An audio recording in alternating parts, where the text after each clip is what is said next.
Perkenalkan, nama saya Susiana. Saya merupakan mahasiswa PPG dalam jabatan kategori 1 gelombang 2. Saya mengajar mata pelajaran sejarah.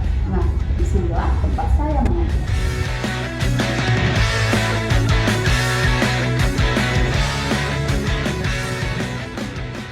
Assalamualaikum semuanya. Waalaikumsalam.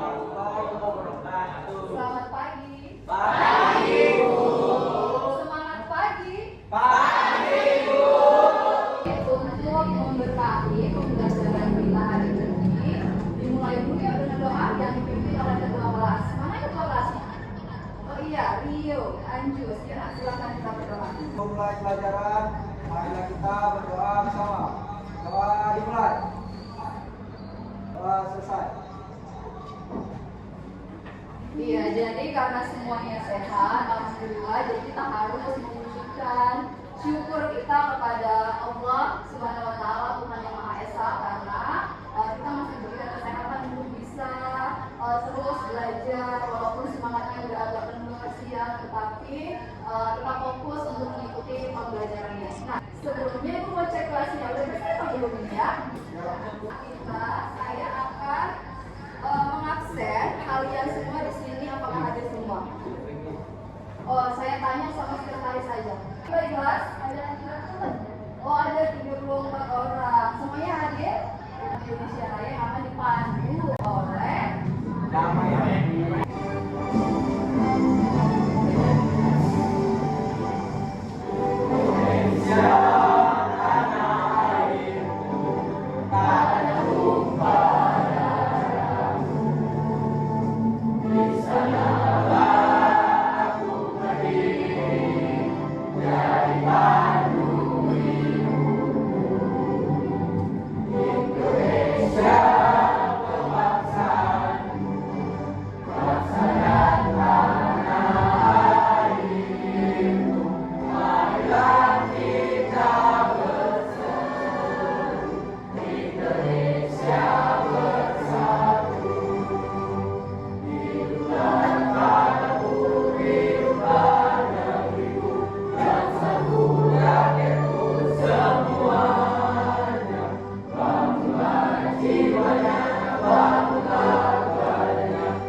Jadi materi kita ini ada keterkaitannya nanti dengan materi sebelumnya. Iya, hari ini kita membahas mengenai kulit hitam dan kulit putih. Iya, atau dikenal sebagai apartheid, politik apartheid yang ada di Coba dulu Nafis, apa kaitan materi sebelumnya dengan materi politik apartheid? Yuk, berdiri. Izin Bu Susi dan teman-teman, saya ingin memberikan jawaban dan pendapat pribadi dari saya gitu. Jadi keterkaitannya bangsa-bangsa penjajah begitu Bu yang ada di tanah-tanah pribumi begitu Bu. Jadi sama-sama mengisahkan perjuangan pribumi melawan penjajah kolonial begitu Bu. Oke. Ada lagi yang mau ngasih pendapat? Ya, Bu. Iya. Glenn. Saya ingin menjawab pertanyaan Ibu mengenai keterkaitan materi kita dengan materi Vietnam Selatan. Jadi di sini kalau mau kita perhatikan, mungkin kita sudah pelajari bahwasanya Vietnam Selatan itu adalah sebuah perpecahan antara komunis dan liberal gitu. Jadi dalam hal ini terdapat sebuah ideologi yang dinamakan komunis yang dikatakan juga sosialis. Sosialis ini bisa dikatakan kaum para buruh atau orang-orang yang tertindas. Demikian juga di pembahasan materi kita ini kita akan membahas politik apartheid. Apartheid ini merupakan sebuah pemisahan kulit yang pada dasarnya menindas orang-orang kulit hitam. Yang dimana juga kulit hitam itu juga merupakan orang-orang yang mayoritasnya adalah buruh. Jadi makanya dalam hal ini terdapat sebuah kesamaan ideologi, bukan sebuah ideologi komunis tapi ideologi sosialis yang menentang sebuah hak asasi manusia. Terima kasih. Iya, bagus sekali ya jawabannya. Berarti deskripsi dan analisisnya ini udah ketemu gitu. Ibu akan memberikan tayangan berupa gambar pemantik.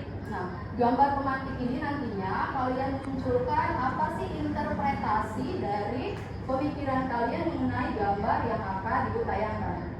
Iya, coba deskripsikan dan interpretasikan mengenai gambar di bawah ini. Saya menyampaikan interpretasi saya mengenai gambar tersebut. Di situ ada terdapat 5 orang yang sedang berdiri dan di tengah adalah seorang yang memiliki kulit yang lebih gelap dari antara 5 temannya itu. Jadi dapat disimpulkan bahwa 5 teman yang sedang berdiri itu yang memiliki kulit lebih terang daripada teman-teman yang sedang melintas tersebut.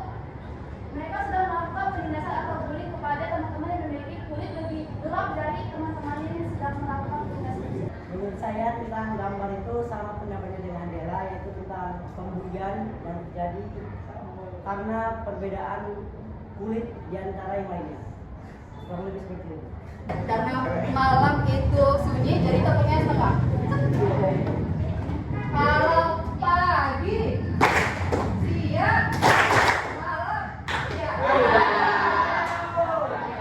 Tujuan atau indikator yang akan kita capai dalam mempelajari politika apartheid. Tujuannya di sini untuk memperjelas. Iya, selanjutnya.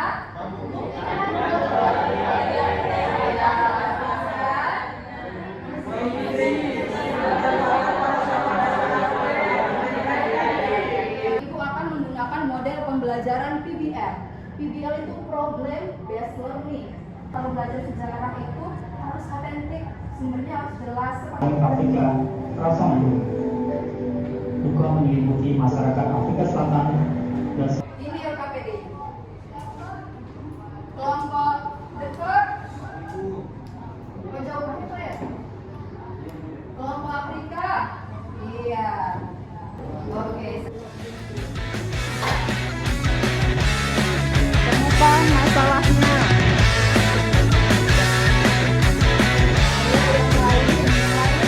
Bagaimana kelompok ini? Kelompok Nelson Mandela, Bu. Kelompok Nelson Mandela. Baik, di sini saya akan menjelaskan tentang latar belakang dari perempuan. Kemenangan Inggris pada Kami buka kesempatan untuk bertanya terkait materi kami. Ayo. Saya. Ayo.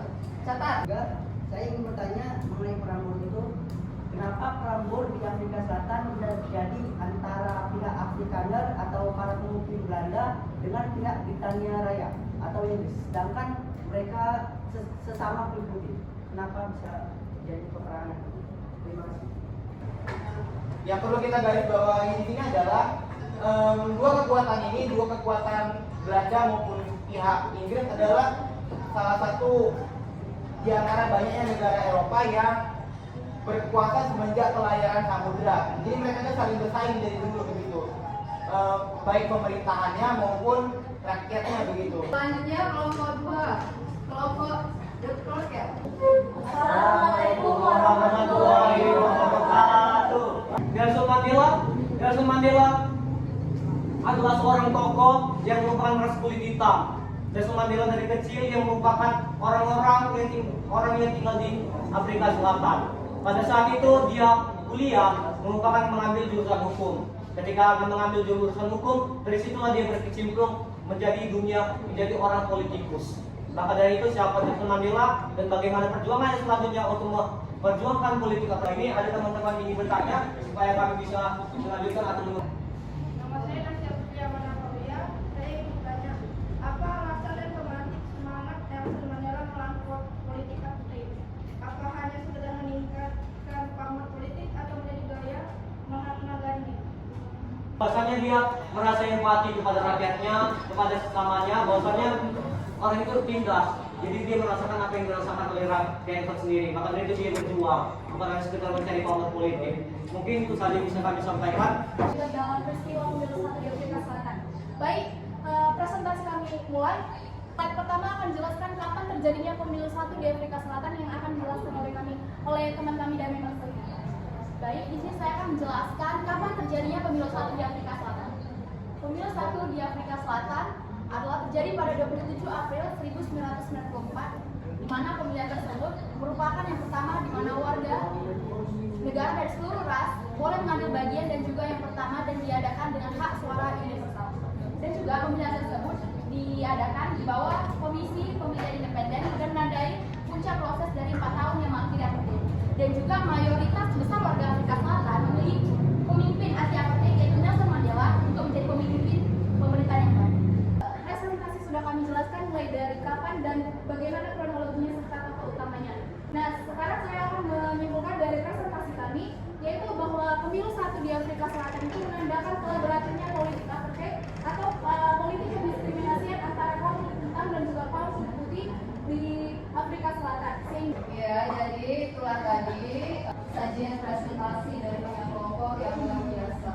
Sudah banyak menemukan yang mengikuti jalannya presentasi dengan baik. Nah, sebelum itu, ada tidak di sini yang bisa menyimpulkan pembelajaran kita hari ini? Siapa yang bisa? Siapa? Izin saya Muhammad Nabi Salah ingin menyimpulkan Bu. Oke, silakan.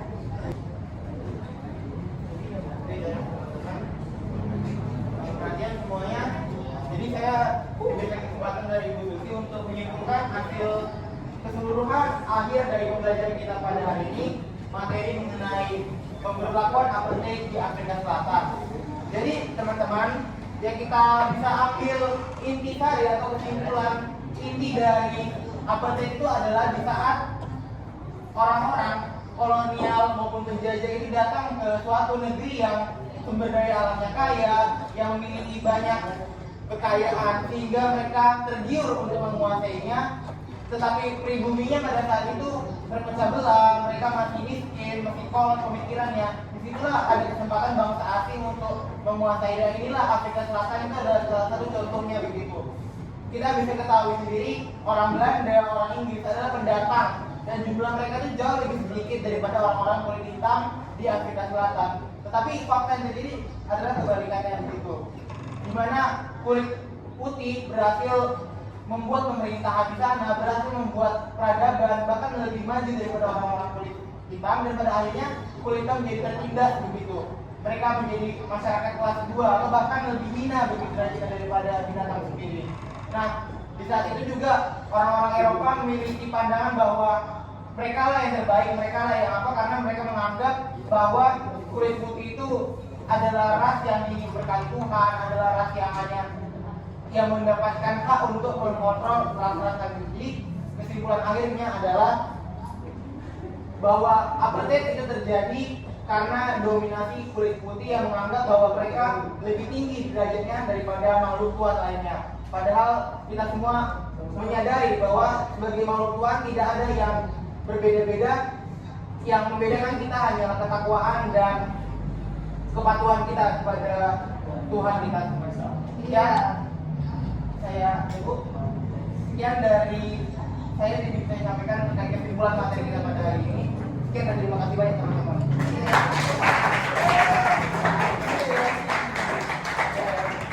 Ya, jadi kesimpulan materi hari ini itu bahwasanya diskriminasi rasial itu sebaiknya ditiadakan karena itu bertentangan dengan human right. Human right? Hak asasi manusia. Nah, sebelum ditutup pembelajaran kita pada siang ini, jadi nanti minggu depan kita akan melanjutkan materi masih mengenai politik apartheid, yaitu berkaitan dengan dampak sosial budaya dan pendidikannya saat politik apartheid berlangsung dan pada saat sudah dihapuskan, seperti itu. Sebelum pulang, marilah kita berdoa bersama. Berdoa dimulai. Doa selesai. Berdiri.